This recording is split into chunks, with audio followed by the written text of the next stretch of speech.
మాన్యశ్రీ ముఖ్యమంత్రి వర్యులు శ్రీ నారా చంద్రబాబు నాయుడు గారు అయితేమి, మన యువ నాయకుడు ఐటీ శాఖ మంత్రులు విద్యాశాఖ మంత్రి నారా లోకేష్ గారు అయితేమి, వాళ్ళ పరిపాలన చాలా బాగుంది. నిన్నటి వరకు మనకు అసెంబ్లీ సమావేశాలు జరిగాయి. అనేక కార్యక్రమాలకు, అనేక బిల్లులకు రూపకల్పన చేశారు.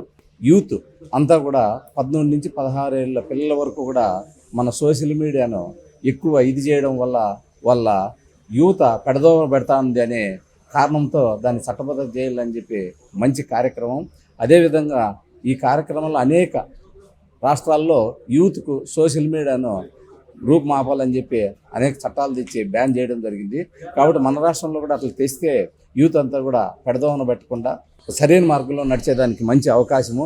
కాబట్టి విద్యాశాఖలో మన విద్యాశాఖ మంత్రి అనేక మార్పులు తెచ్చినారు. గత ప్రభుత్వంలో నాడు నేడు అని కోట్లు ఖర్చు పెట్టి కోట్లు తినేసినారు. ఎక్కడా కూడా వాళ్ళు డెవలప్మెంట్ చేసిన దాఖలే లేదు. ఇప్పుడు ఫీజు రియంబర్స్మెంట్ అయితేమి, స్కూళ్ళు కాలేజీలు మంచి బిల్డింగ్లు అయితేమి, వాళ్ళ ఫండ్స్ అయితేమి, ప్రతి తల్లికి వందనము, ప్రతి ఒక్క కార్యక్రమం ఇప్పుడు పిల్లల చదువుకు బీసీ హాస్టళ్లకు రూపుదిద్దడం అయితేమి, ప్రతి ఒక్కటి ఫుడ్ మధ్యాహ్న భోజనము, తర్వాత ఇవంతా కూడా నాణ్యంగా ఇది చేసేది. కాబట్టి ఇదంతా ఇది చేస్తారు.